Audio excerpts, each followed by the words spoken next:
melhor dizendo, desculpe. Mateus capítulo 14, verso de número 28. Está escrito assim: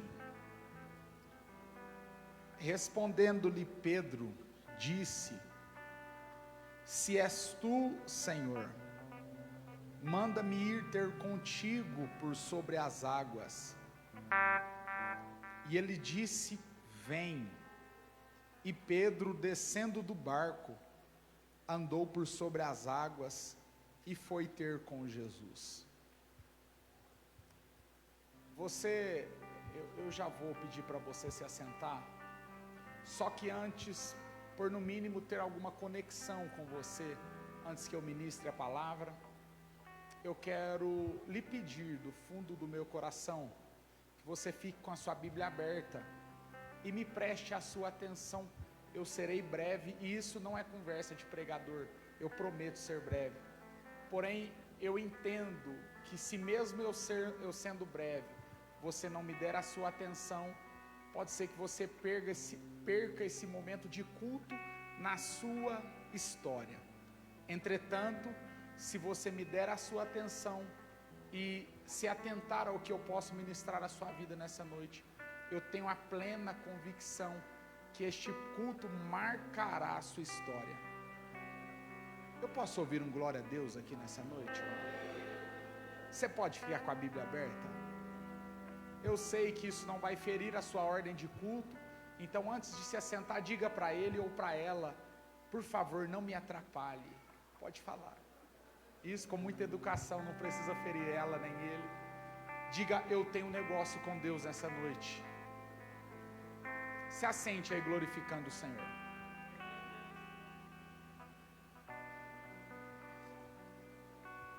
Amados,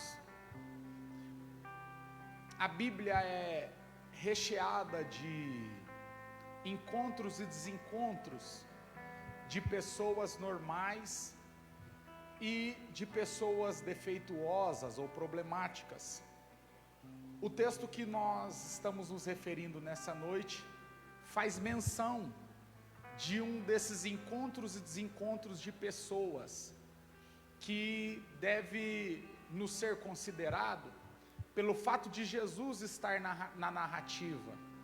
E eu quero me atentar a algumas coisas nesse texto, trazendo a você algumas aplicações que cabem no nosso dia ou nos nossos dias, por que não dizer assim? Lembra que eu pedi para você ficar com a Bíblia aberta? Vamos voltar um pouco aí no capítulo 14 ainda, porque eu quero lhe convidar para ler comigo o verso de número 15. O verso 15 está nos dizendo que a tarde caiu e os discípulos chegaram a Jesus e lhe disseram: mestre, o lugar é deserto, vai já adiantada a hora, despede a multidão, para que indo eles às aldeias, eles comprem para si o que comer. Perceba e me dê a sua atenção.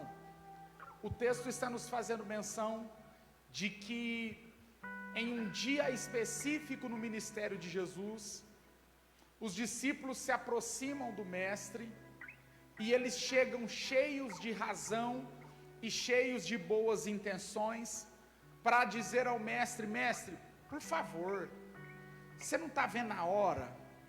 A tarde já está indo embora, ou melhor dizendo, a noite já vem aí, e essa multidão apontou no horizonte, mestre.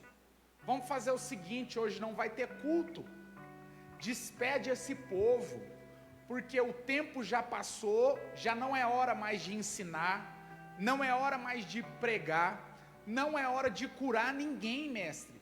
Manda esse povo embora. Por quê? Porque esse povo, além de estar passando o tempo de não estar mais na rua, também está passando o tempo deles se alimentarem. Repita comigo: alimentarem. Ah não, mais forte, me ajuda aí: alimentarem. Obrigado, Deus abençoe.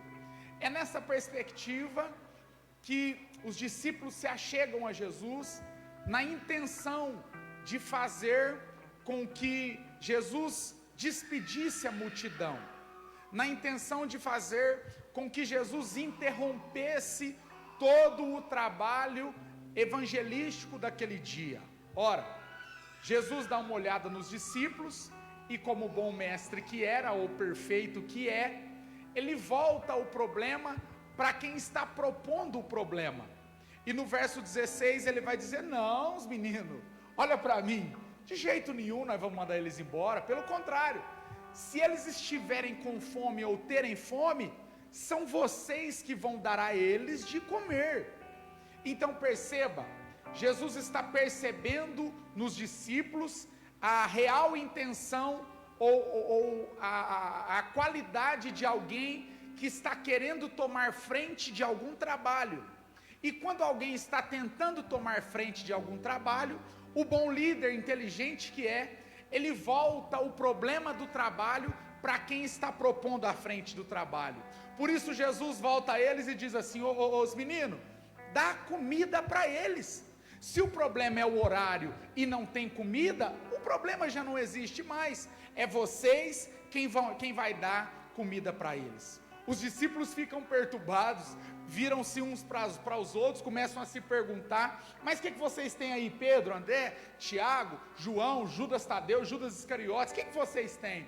Fazem a contagem, e esse é aquele texto que eles percebem no meio da multidão, entre o menininho lá, os 5 pães e os 2 peixes. Porém nós estamos lendo no texto de Mateus, que ele faz referência por outro ângulo do mesmo texto. Perceba que eles vão fazer esse levantamento e vão descobrir: olha, o que nós temos aqui é muito pouco para a multidão que nós temos aí. Jesus naquele dia, de maneira miraculosa, multiplica os pães e peixes e alimenta aquela multidão. Louvado seja o nome do Senhor. Porém no verso 22, se você der uma olhada, você vai perceber que naquele dia, Jesus fala assim: os meninos, o culto aqui já acabou, a multidão já está indo embora, mas agora eu quero convidar vocês a se retirar do deserto. Vão à frente, peguem o barco e podem ir, porque eu quero ficar aqui ainda e despedir o povo.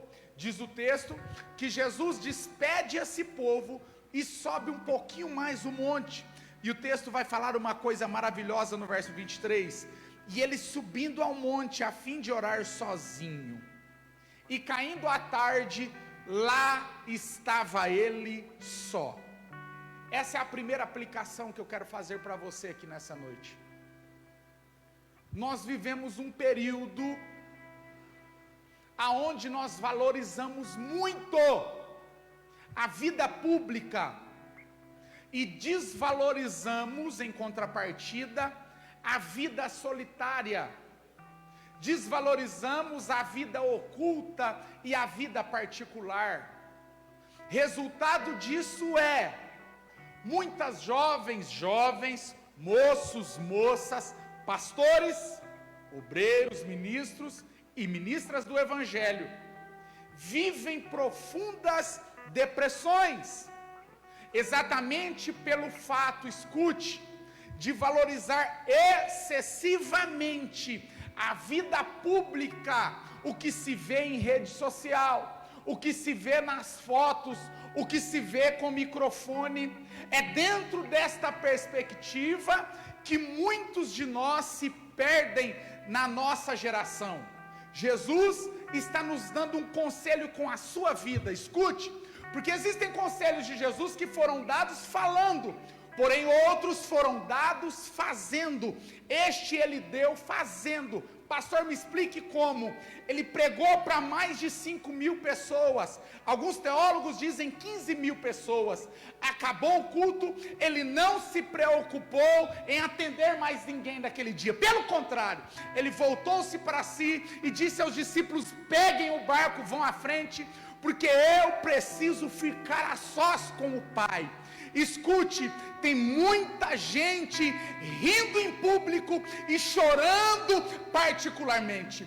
Tem muita gente que na frente dos outros tem personalidade forte, mas a sós é uma personalidade fraca e sem caminho e sem futuro. Eu quero ministrar ao seu coração a grandeza e a profundidade desse texto para lhe dizer: existe um tempo na sua história, Sócrates entendeu ele e disse: conhece-te a ti mesmo, porque nesse tempo de conhecer-se a si mesmo, você vai parar de querer agradar todo mundo e vai valorizar a sua vida particular de tal forma que se você agrada, amém, se você não agrada, tudo bem, mas glorificado seja o nome do Senhor dos Exércitos, porque se eu estou bem com Deus, eu estou bem com a minha vida.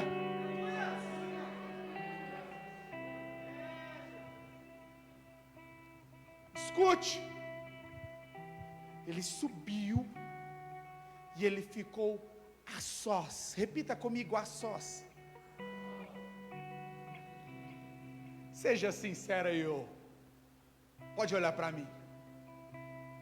Como é que é a sua vida a sós? Seja sincero com a sua alma, com a sua consciência. Como é que é a sua vida sozinha, solitária? Você tem alegria? Você tem esperança? Deitou a cabeça no travesseiro, não tem ninguém te vendo, foto nenhuma acontecendo. Como é que está a sua cabeça? Você está bem mesmo? Que nível de equilíbrio a vida de Jesus? Que nível de graça, de entendimento? Eu estou bem em público e eu sei que eu preciso do Pai a sós. Oh, aleluia! Tem uma graça de Deus descendo sobre esse lugar. Tem uma graça de Deus descendo sobre esse lugar. E essa graça é poderosa para discernir, decifrar a realidade da sua vida solitária, a realidade do seu quarto, a realidade do seu coração enquanto você ouve essa mensagem. Oh, aleluia! Como está a sua vida a sós? Paulo entendeu a grandeza desse negócio e disse: lançai raízes. A raiz sustenta árvores grandes, porém é escondida.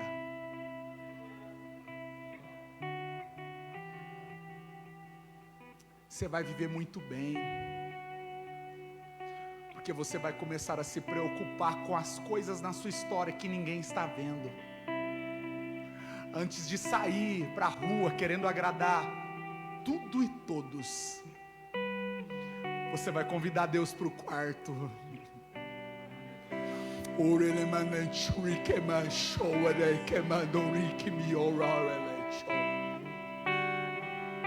Oh, hein, eu sinto essa graça aqui, irmão. Eu sinto essa graça curadora nos envolvendo. E se você quiser vir comigo, você vai perceber que esse não foi mais um culto marcado. Hoje é noite de valorizar a vida a sós. Pois bem, passemos um pouco à frente e vamos pensar um pouco mais nesse texto. Porque esse texto está nos convidando a olhar para os discípulos também, além de olhar para o mestre. O texto vai nos dizer, lá no verso de número 24, que o barco dos discípulos se afastava da praia, se afastava da beira do rio, porque na verdade essa é uma lagoa, a lagoa de Genezaré. E Jesus continuava orando. O texto nos anuncia que ondas agitadas pelo vento açoitavam o barco dos discípulos. E o tempo não era propício, por quê? Porque já era noite, ou melhor, madrugada. Diz no texto que era já a quarta vigília, se não me engano. Ora, entre 3 e 6 da manhã, no auge do escuro da madrugada, o açoite das ondas batia sobre o mar, sobre o barco dos discípulos. E quando pensa que não, você consegue meditar comigo nisso? E quando pensa que não, eles avistam ao longe e vem alguém como uma esfera humana se aproximando do barco. O texto nos diz que eles estão tão compelidos pela superstição judaica que eles acreditam que vem vindo um fantasma. Ora, a superstição judaica caminhava por esses meios, e eles subentendiam que no meio da madrugada, principalmente os pescadores, os mortos do lugar manifestavam-se entre o mar. Entende-se que os discípulos subentenderam isso, e a partir daqui eles começam a gritar entre si: ô Pedro, você está vendo? João, você está vendo? Ô Tiago, você está vendo? Eu também estou vendo. O quê? Olha lá, o fantasma está se aproximando de nós. E escuta-se uma voz e Jesus disse aos meninos: calma aí. Sou eu. Sou eu. Não temas. Pastor, por que Jesus aquele dia falou para os discípulos ir sozinho? Esse não era o costume dele, irmão. Pode olhar os textos, você vai ver que esse não era o costume de Jesus. Raras vezes, se não só essa, Jesus pediu para os discípulos ir sozinho. Ele até pediu para eles separarem um barco e deixar à disposição de todos, mas deixar eles ir sozinho, essa é uma das únicas. Por quê? É só você olhar um pouquinho para trás, aquele texto que nós lemos. Lembra? Quando a multidão chega, os discípulos estão cheios de si, falando: manda a multidão embora. Os discípulos tomaram a direção do culto na frente de Jesus, não respeitaram o pastor presidente da casa. E por isso Jesus fala: pega o barco, vai sozinho. Escuta aqui. Tem uma fase da nossa fé, e eu sei que eu estou falando com um jovem, mas eu preciso esclarecer isso para você. Tem uma fase na sua fé que você começa a ver que Deus está com você, e você se sente tão liberto, que você passa a dar ordens a Deus. Você passa a querer controlar as ações do divino na vida dos seus próximos, ou do seu próximo.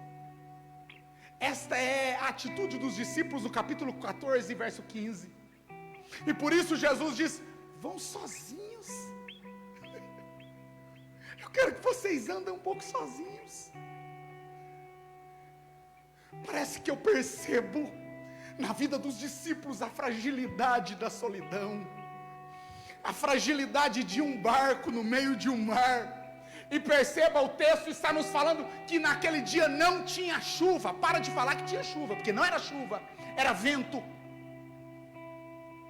O vento açoitou as ondas açoitaram o barco começou a estremecer, os discípulos ficaram perdidos. E eu gosto de pregar dentro das entrelinhas, e eu preciso que você pense nessa verdade. Enquanto o barco dos discípulos está sendo açoitado pelas ondas do mar, Jesus, no mesmo açoite das ondas, é poderoso para caminhar.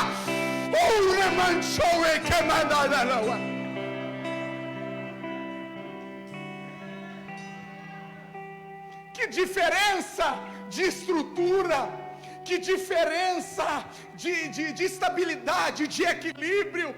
Eles desesperados pelas ondas, Jesus andando sobre as ondas. Eu preciso pregar para você: você não consegue controlar Deus. Deus não está numa caixinha, você não abre e fecha. Deus é poderoso, Deus é Senhor. Paulo entendeu e disse: porque dele, por ele e para ele.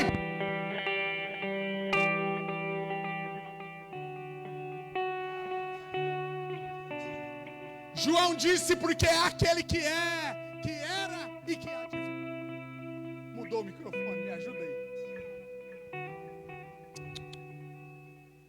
Aleluia. Que diferença de estrutura. Eu sei que existem fases da nossa história que a gente quer controlar Deus e as suas ações ao nosso favor e na direção da vida de alguém. Você nunca passou por isso? Ah, se eu fosse Deus, eu matava ela.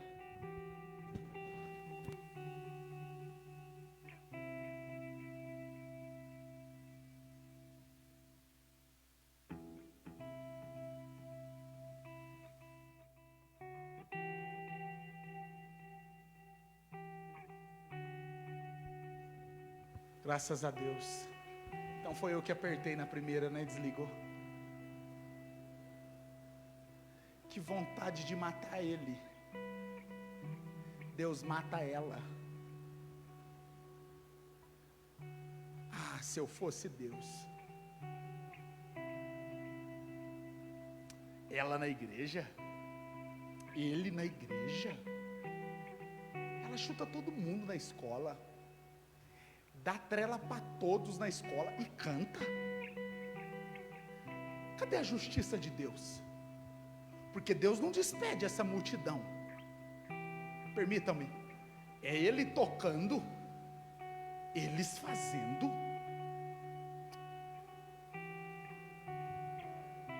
Que vontade de controlar Deus. É por isso que alguns precisam andar um pouquinho sozinho. A eficiência do Evangelho e da salvação não está em você, está nele. Se você está de pé, ore para que você não caia. Oh, eu sinto o temor de Deus e essa mensagem é profética. Você e Deus são amigos a partir do momento que você sujeita as suas vontades a Ele. Quando você começa a entender que você controla Ele, Deus desprende um pouco a mão e permite que você ande um pouco, 1 milha ou 2 sozinho, para que as ondas venham e revelem a verdade da sua fragilidade. Mas não se pasme não, aí vem o Messias, ele vem caminhando sobre o mar, ele vem caminhando sobre as ondas, e ele vem dizer para você: não temas, meu filho, sou eu.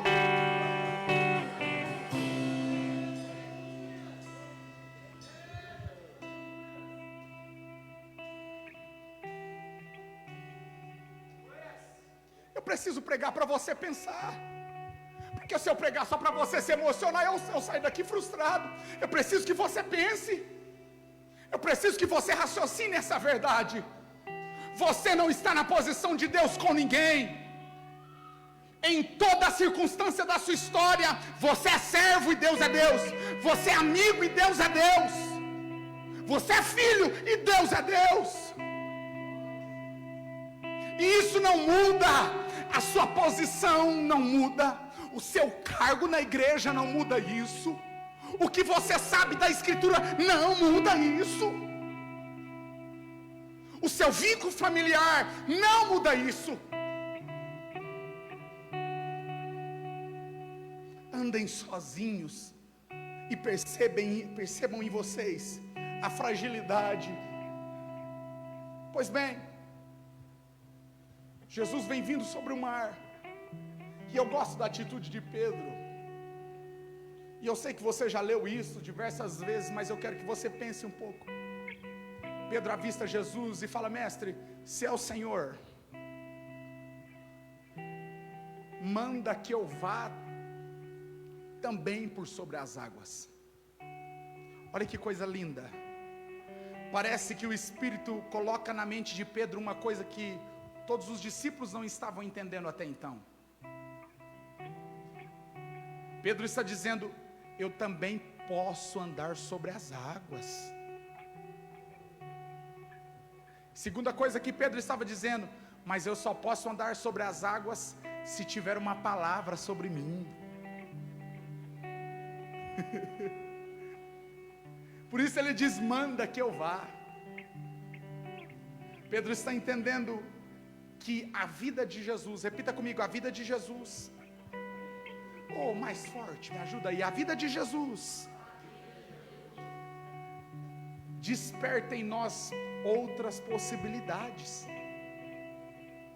Revela para nós novas possibilidades. Por isso que o escritor aos Hebreus diz que ele é o autor e consumador da fé. Ora, quando o texto diz isso, o texto não está falando de alguém que escreveu a fé, não é isso é muito além. O texto está dizendo que ele é o pioneiro, quem foi à frente, quem cavou o túnel e abriu para nós outras possibilidades que fora dele não nos eram permitidas. Então Pedro entendeu a profundidade disso e ele vai começar a dizer: se é o Senhor, manda que eu vá, mas eu não quero ir de qualquer jeito, eu quero andar igual o Senhor está andando aí, por sobre elas. Irmão, que coisa linda! As ondas continuam açoitando o barco, o descontrole dentro do barco e a gritaria continuam, mas Pedro, ele falou: não, existe um lugar de segurança dentro desse mar, e não é dentro do barco. Oh, aleluia!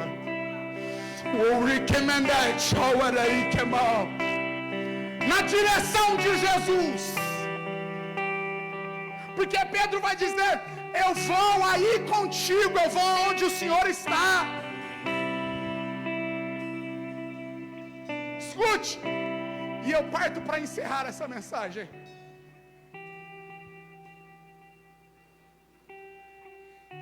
Se tem uma coisa que arrasta a multidão e que arrasta a sua família para a igreja, é o testemunho vivo. Enquanto você viver falando para os outros o que Deus faz, sem viver o que Deus está fazendo, é só teoria. Só teoria. Porque Pedro disse: eu quero andar sobre as águas. Consegue pensar, pregador? Por quê? Porque ele viu Jesus andando.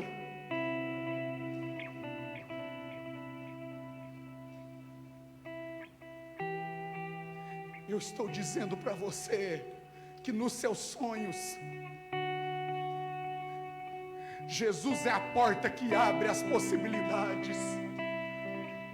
No seu ministério, jovem, na sua chamada, no que você projeta, Jesus é a porta bendita que abre o horizonte de possibilidades. Eu ouvi uma coisa e eu quero ministrar a você. O impossível é um boato que alguém disse enquanto Deus não fez nada. O impossível é um boato que alguém disse enquanto Deus ainda não fez nada.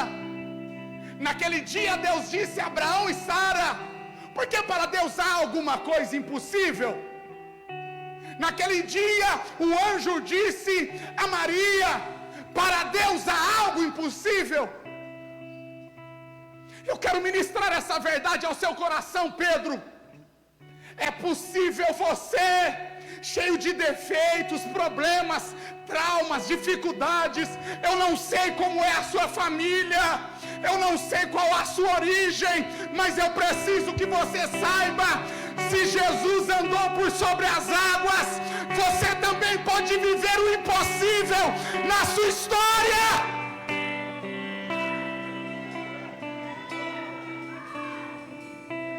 Alguém já entendeu o que eu estou ministrando? A partir de hoje, as portas do impossível caem por terra. Você vai começar a andar. Oh, aleluia!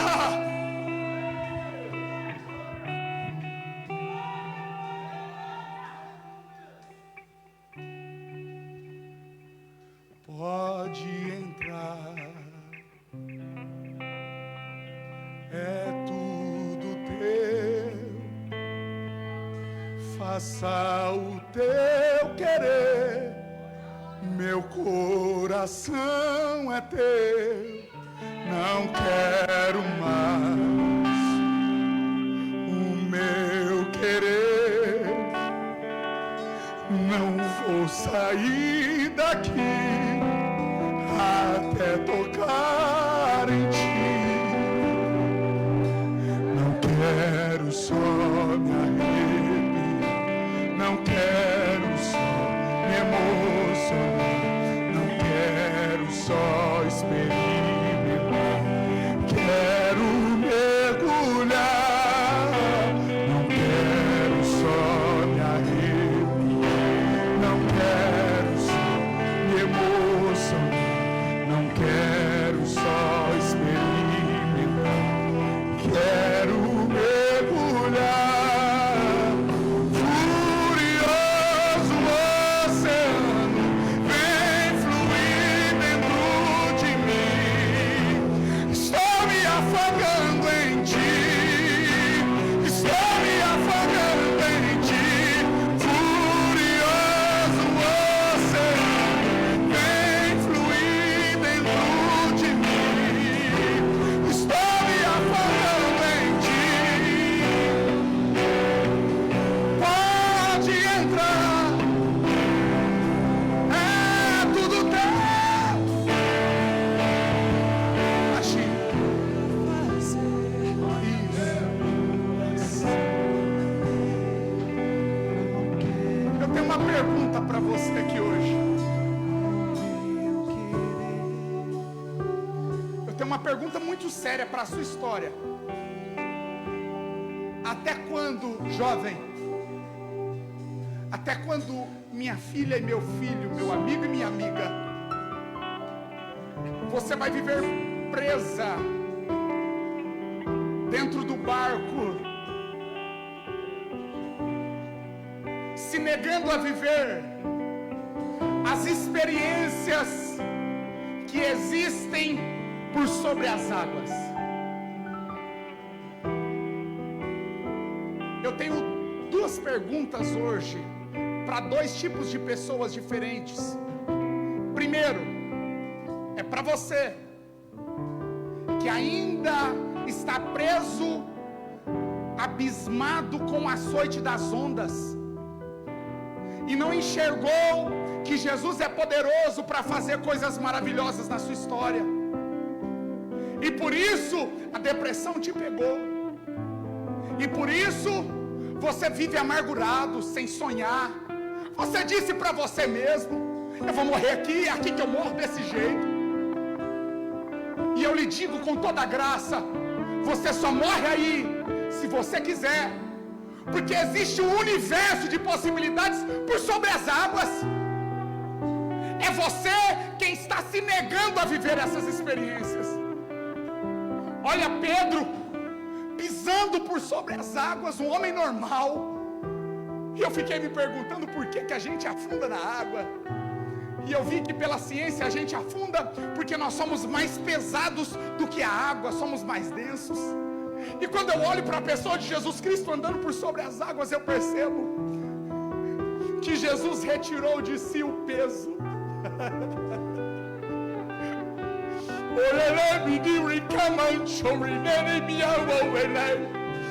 Oh, jovem, Deus está tirando um peso da sua alma, um peso que faz ou te impede você andar por sobre as águas. O peso do pecado, o peso da angústia, o peso da tentação, o peso da sedição. Tem um peso sendo removido da sua alma.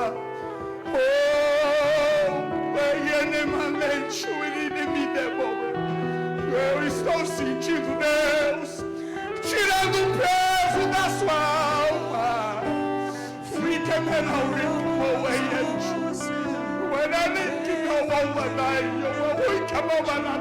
Você está sentindo Deus aí, irmão? Estou sentindo uma graça me movendo aqui. Tem um peso saindo do seu coração. Tem uma coisa acontecendo em você agora. Angústia, diz o Senhor dos Exércitos, vai embora agora. É tudo seu, faço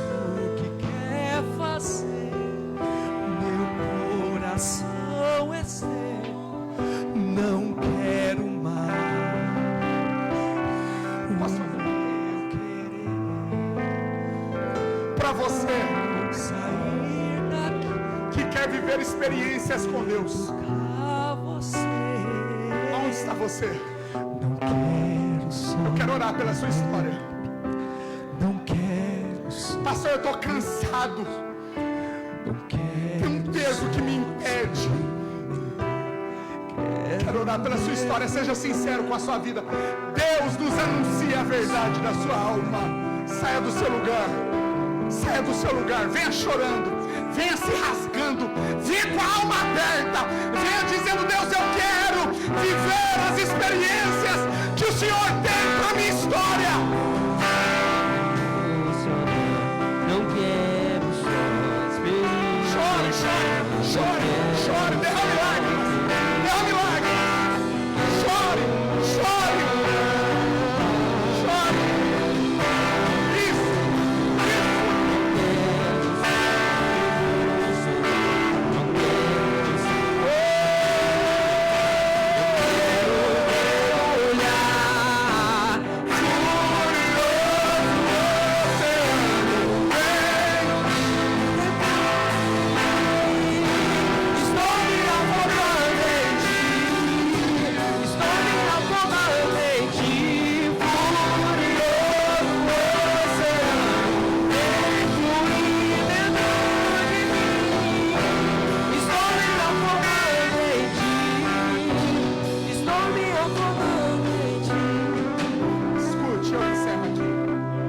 vocês que estão aqui à frente, olhem para mim por um minuto, por um minuto. As experiências que Deus tem para a história de vocês são particulares. Você acredita nisso, meu filho? Você acredita nisso?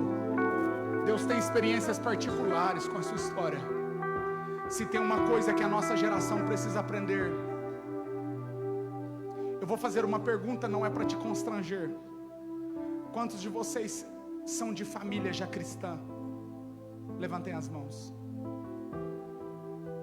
E o que eu imaginava, as experiências, tanto para os que já são de família cristã, quanto para os que não são particulares.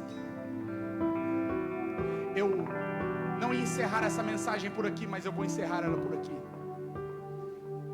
Quando Deus chama Gideão, pastor Narciso, Deus diz o seguinte a ele naquele dia: volte na sua casa essa noite e quebre os altares do seu pai. Os altares que seu pai levantou a Baal, quebre. Você precisa entender isso. Eu não ia por esse caminho na mensagem, mas é o que Deus quer para a sua história. Pastor, mas a minha família já é cristã. Mas tem atitudes deles que você não vai poder repetir, porque são as experiências suas. A igreja só vai caminhar se você entender que no meio desse barco todo chamado igreja, Deus tem experiências particulares com a sua história. Sonhos, projetos, faculdades, lugares, estruturas. Oh, aleluia! Vocês conseguem crer nisso comigo? Você consegue crer nisso, meu filho? Deus vai te guiar por caminhos. Olhe para mim, olhe para mim, que eu te digo como profeta, Deus é poderoso para te guiar por caminhos que os seus não passaram, e te fazer prosperar por lá, e te fazer prosperar naquele lugar, e te fazer crescer, e te dar família, e te dar um crescimento dentro das experiências que Ele tem para você. Acreditam comigo? Feche os olhos. Feche os olhos. Isso. Eu não tenho descanso. Deus, eu oro pelos teus filhos. Deus, eu oro pelos teus filhos. Não me dá descanso. Eu oro pelos teus filhos, Senhor. Eu não tenho descanso. Eu oro pelos teus filhos, Senhor. Estende sobre eles as tuas mãos, Senhor. Deus, mostra para para eles a possibilidade, os sonhos que o Senhor pode trazer sobre a história deles. Deus, mostra para eles que é possível em Ti. Mostra para eles que é possível eles terem uma família abençoada, eles terem, Senhor, e viverem o que o Senhor tem para eles, ó Deus. Mostra para eles, marca na história deles essa verdade hoje. Marca na mente deles, nos relacionamentos deles, ó Deus. Mostra, leva, guia, traz a existência o milagre. Eu abençoo os Teus filhos, Senhor. Eu abençoo os Teus filhos como ministro da Tua palavra. Abençoa eles.